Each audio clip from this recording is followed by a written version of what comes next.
நேற்று India west இங்கிலாந்து semifinal match Mumbai Wankhede ஸ்டேடியத்தில் நடந்தது. இங்கிலாந்து டாஸ் வின் பண்ணி இந்தியாவை பேட்டிங் அப்படின்னு சொன்னாங்க. செகண்ட் பேட்டிங் பண்ணுறப்ப ஈஸியாக இருக்கும், லீவ் ஃபேக்டர் இருக்குன்னு சொல்லிட்டு இந்தியா பேட்டிங் பண்ண அவங்க சொன்னாங்க. இந்தியா பேட்டிங் ஸ்டார்ட் பண்ணப்ப வழக்கம் போல் அபிஷேக் சர்மா 2 ஷாட் அடிச்சுட்டு அவுட் ஆகிட்டாரு. சஞ்சுக்கு லாஸ்ட் மேட்ச்சில் என்ன ஃபார்மை கண்டினியூ பண்ணாரோ அதே ஃபார்மோட இந்த மேட்ச்லேயும் அடிக்க வேண்டிய பாலை அடித்து சிங்கிள்ஸ் ஆட வேண்டிய பாலை சிங்கிள்ஸ் ஆடி நிதானமாக ஒரு இந்தியாவுக்கு ஒரு பில்லராக இருந்தார். அவருக்கு ஒரு சான்ஸ் கொடுத்தாங்க. 15 ரன்னில் இங்கிலாந்து கேப்டன் கேட்சை மிஸ் பண்ணார். அதை அவர் பயன்படுத்திக்கிட்டார்.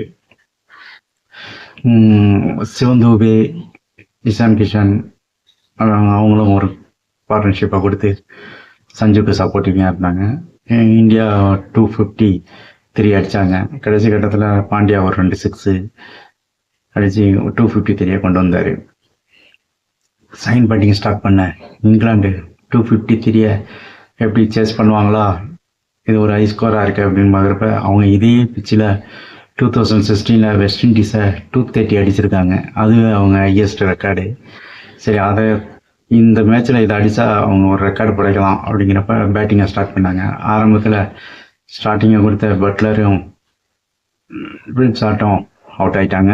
மூணாவது இங்கிலாந்து கேப்டன் இந்த சீரீஸில் ஃபார்மில் இருந்தார், அவரையும் தூக்கிட்டாங்க. அதுக்கப்புறம் அந்த பேத்தலும் பேண்டரும் விளாண்டாங்க. பேத்தல் 8 அடி அடித்தார். யார் சாமி இவருங்கிற மாதிரி ஆட்டின்னு அடித்து இந்தியாவுக்கு ஒரு பயத்தை உண்டு பண்ணிட்டார். உண்மையிலே இந்திய டீமும் இந்திய ரசிகர்களும் அவர் கிரீஸில் இருக்கிற வரைக்கும் அரண்டு போய் தான் இருந்தாங்க, அப்படி தான் சொல்லணும். ஒவ்வொரு ஷாட்டும் அவரோட ஃபார்மை பார்த்தா ஆர்சிபி டீமுக்கு ஹாப்பியாக இருக்கும். ஏன்னா இந்த வருஷம் ஐபிஎல்ல ஆர்சிபி டீமுக்கு அவர் ஆட போகிறாரு.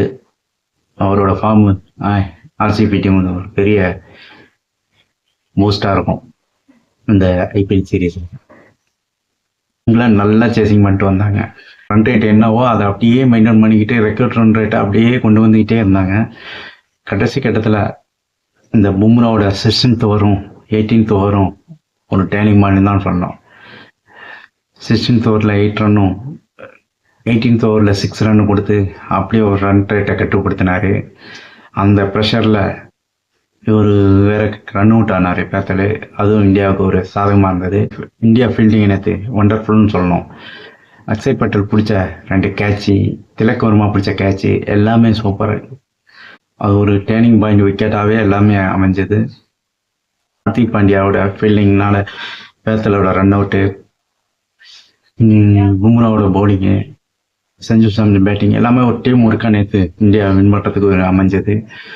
என்னதான் நம்ம வின் பண்ணியிருந்தாலும் இங்கிலாந்து தான் மனதளவில் வின் பண்ண மாதிரியாக தான் தோணுது. ஏன்னா அப்படி ஒரு பேட்டிங்கு கடைசி வரைக்கும் விடாமுயற்சியாக ஆடினாங்க. உண்மையிலே கடைசி வரைக்கும் போராடினாங்கன்னு தான் சொல்லணும். அவங்க ஜஸ்ட்டு மிஸ்ஸு, அவ்வளோதான். நம்ம வின் பண்ணதும் அவங்க தோல்வி அடைஞ்சதும் ஒரு கோடு தான் சொல்லலாம். அந்த மாதிரியா ஒரு வின்னிங் தான் இது.